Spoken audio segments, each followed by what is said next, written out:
Mga kababayan, balitang-balita po ito. Ako, naiiyak na po ako. Nakita ko kasi itong si Senator Alan Cayetano na iginiit na ipa-house arrest itong si PRRD dahil po sa kanyang katandaan at talagang ayaw na pong tantanan ng iba't ibang mga karamdaman.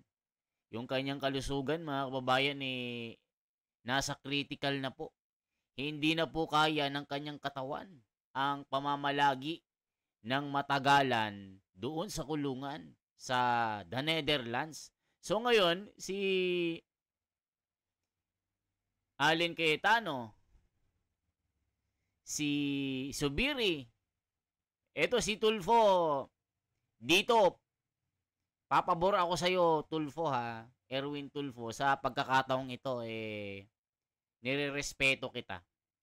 Dahil nga isa rin si Erwin Tulfo sa nagpahayag ng kanyang madamdaming pakikidalamhati po, yung pagkalungkot bilang isang Pilipino na sana si PRRD makauwi at i-house arrest ng ICC na alisin po sa poder ng ICC. So ito po mga kababayan, nakakalungkot.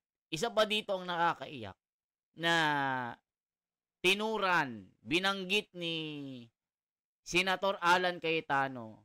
Paano pag may mangyari kay PRRD? Hindi naman natin inaano ito, pero paano kung mismo sa The Netherlands malagutan ng hininga, mamatay ito? Ano kayang mararamdaman mo bilang Pilipino? Hindi na pinag-uusapan dito kung dilawan ka, DDS ka, loyalista ka. Pero yung pagiging makatao na lang, yung pagiging human being. So dito mga kababayan, pakinggan po natin ang mga saloobin ng mga senador na talagang nakakaiyak po. Ako naiiyak po, naluha po ako dito. Hindi ko talaga maano na si PRRD talaga nandoon. Ang tanda na po niya, mga kababayan.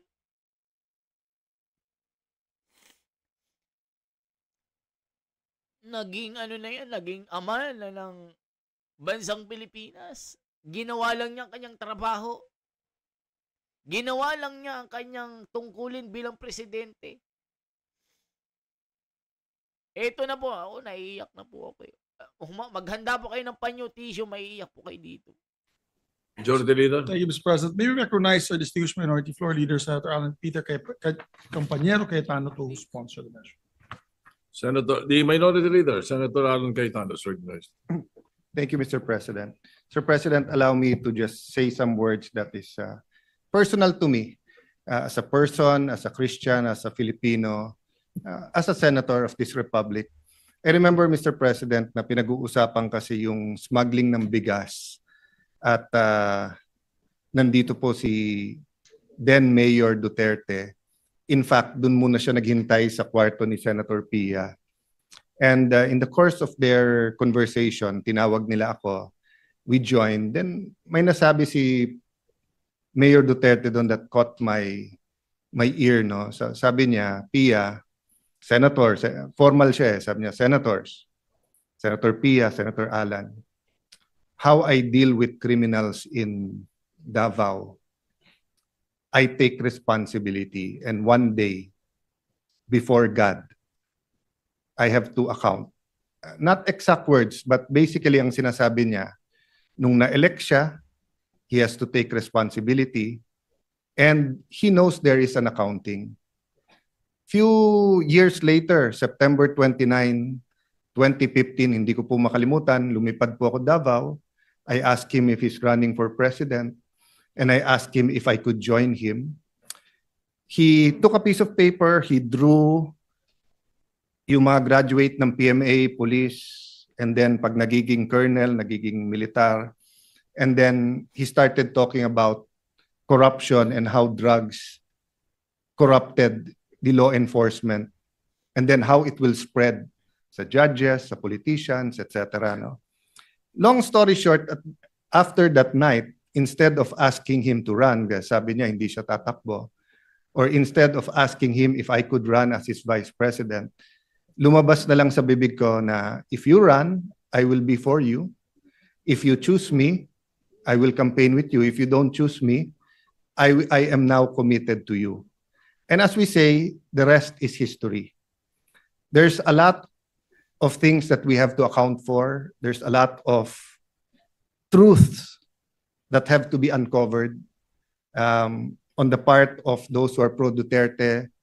There's a firm belief that it was to protect the human rights of all Filipinos, especially against the menace of drugs. On the side of some human rights activists, tingin nila this is some deranged maniac who just wants to kill everyone. So yun yung extremes. But I remember, I think a year, 2 years ago, I met a pastor, nagkwentuhan kami. Then he said a prayer, then he told me, you know, Alan, God wants you to know that Duterte is not as good as how his supporters describe him to be. But he is also not as bad as how his detractors want him to be or describe him to be. The point is, Mr. President, we can go back and forth about history, but the wheels of justice is moving, whether here in the country or in the ICC. Having said that, I know 3 things. 1, you are presumed innocent until you're proven guilty.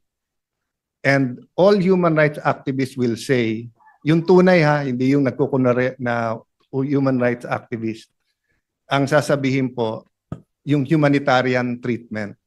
Meron po kasing nagsasabing human rights activist pero siya, bakit siya? Hindi niya binigyan ng due process at pinatay niya. I can't help but remember people like Rene Sagisag who stood tall here in the Senate na kahit anong baho nung kaso o nung issue, pagtingin niya dapat may magtanggol, pagtatanggol niya. Di ba? Kasi sabi niya, they deserve a lawyer. No matter how you think they're guilty, etc. So there are a lot of human rights activists we should and we can and we should pay tribute to. But my point is this: it is not against the tenets of human rights to allow any person, especially a former president of the country, to be under house arrest or to be under a country supervised under ICI, especially in the condition of President Duterte, who is 80 years old, who is, well, at least when he was brought there, was mentally strong. I don't really know how he is now. Pero, Mr. President, I mean, tayo, magkakasama tayo nung pandemic. You were Senate President, I was Speaker, Senate Majority Leader, was Majority Leader. Grabe po yung lungkot nung sa bahay, opisina ka lang. We were still holding office, pero can you imagine how President Duterte is coping now? So I'll oversimplify the resolution, and I know members of the Senate, especially the minority, will also speak. No, most of us here served with President Duterte, regardless whether we're always in agreement, disagreement with him. I wasn't always in agreement with him. No, but having said that, Mr. President, ang appeal lang po is humanitarian treatment, and ang appeal po is that we do it as a country. So first step ang Senate, but I'll use this podium to appeal to Malacanang. Might disagree very much with the Dutertes now, with all his children or most of his children, with some of his grandchildren, with people who claim to be Duterte diehard supporters. But again, balik tayo sa humanitarian. Pag tinakpan natin yung pangalan o yung mukha niya, at ganun yung sitwasyon, tutulong ba tayo o hindi? Di ba?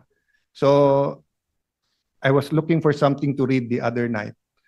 Nabuksan ko po yung isang libro saying, hindi bago nung sinabi ng Panginoon Jesucristo, love your enemies, pray for them, pray for people who prosecute you. Sabi sa Leviticus pa lang, nandun na yon. So I guess part of our struggle as a people is, how to deal with each other when we disagree politically. And again, hindi ko po binababa yung temperature. Human rights is important. All these issues should be threshed out, and it will be threshed out in the ICC. Di ba? May ICI ka na dito, may ICC ka doon. So, but one thing we don't want to do, no, is to see the former president suffer as if it is a punishment when he has not been convicted. So, Mr. President, this is not only for him, but it is for us as a nation. I cannot imagine what the country will do if something, I don't want to say it, but if something happens with him in the detention center at wala man tayong ginawa. So I'd like to thank you, Mr. President, the Majority Leader. I'd like to thank our colleagues that we took this up today, but I'd like to appeal to the palace na pag-aralan din nila. Just on that humanitarian, huwag nyo nang pansinin lahat ng tumitira o nagsasabi sa inyo o sa politika. Ang punto dito, he's a citizen of our country, he's 80 years old, he needs medical attention, he needs his family, he needs people to talk to. So thank you for this opportunity, Mr. President, and may I defer naman to the Majority Leader who will also sponsor this measure. Thank you, Mr. President. Majority Leader. Thank you, Mr. President. May I be allowed to just co-sponsor the measure. Naiyak ako dito. If I may. Proceed. Thank you, Mr. President. Mr. President, yung akin dito hindi politika. Hindi na politika po.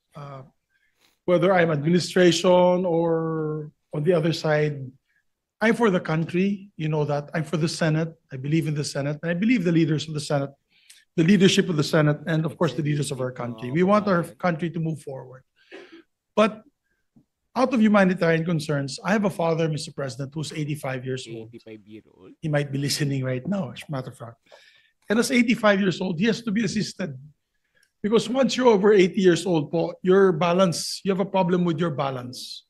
I see that with my father and my mother that has to be assisted. She's 82.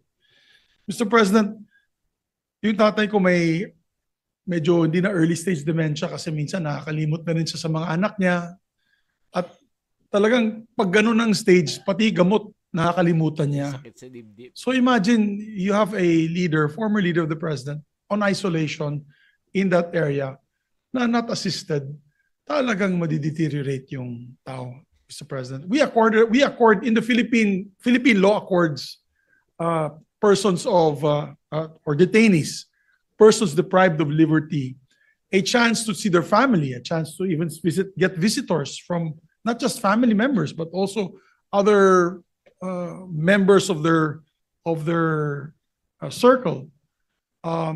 I remember also former President Joseph Estrada was given hospital arrest, and he was also given he was accorded certain liberties even when he was arrested. Former President Gloria Macapagal Arroyo also was given hospital arrest and given certain liberties also while arrested. Ako hindi na po ito politika. Huwag nyo nang isipin DDS o Marcos or Totoo yan. kabila. Hindi po. Ito po, I'm speaking as a son who has a father that has the same illnesses that the president is feeling right now. Ano kayong mararamdaman ni BBM dito, mga kababayan? Nakakalungkot ito.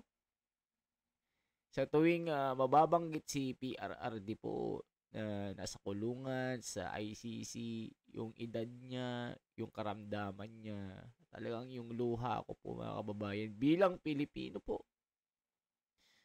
Bilang naging presidente na ginawa niya po ang kanyang trabaho, nakulong. Ang tagal na doon. Bakit hindi nyo na lang iuwi dito, Pangulong BBM? Kami po humihiling sa'yo bilang tao na lang. Huwag mo nang isipin na ang sama ng mga binitawan ni PRRD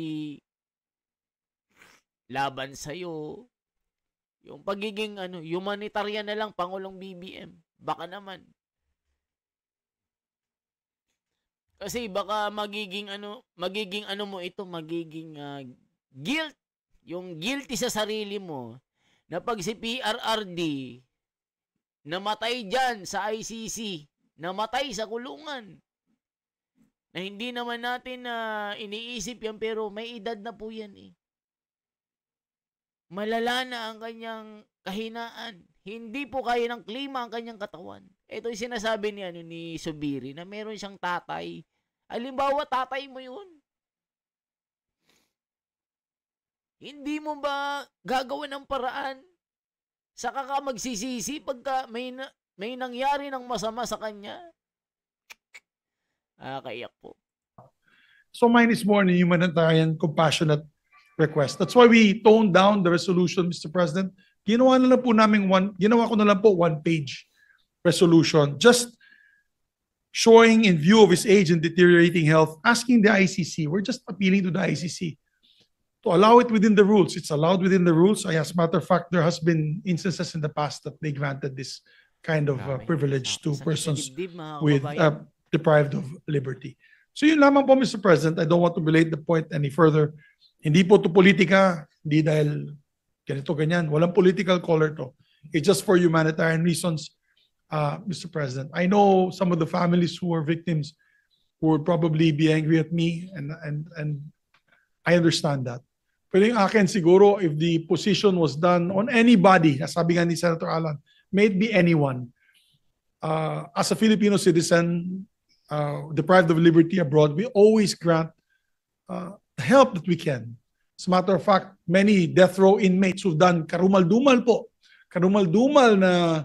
na krimen sa ibang bansa na Pilipino ay binibigyan po natin ng legal assistance, and also we try to push for their clemency. As a matter of fact, marami pong binigyan ng clemency in Middle East countries requested by the President. So yun. So yan mga kababayan, sana po pakinggan po ng ICC ito at si BBM. Sana kumbaga love your enemy na lang. Hindi na natin inaano na kung ano yung ginawa ni PRRD, mga masasamang nasabi kay BBM. Si BBM lang naman ang dito ang kasagutan eh. Siya lang naman ang magde-decide dito eh. 'Di ba mga kababayan? Yan lamang po ang ating bahagi po. Paki-like at pa-share po ang ating video. Salamat po. Ako si The Wonders Philippines. Salamat po sa inyong suporta mga kababayan.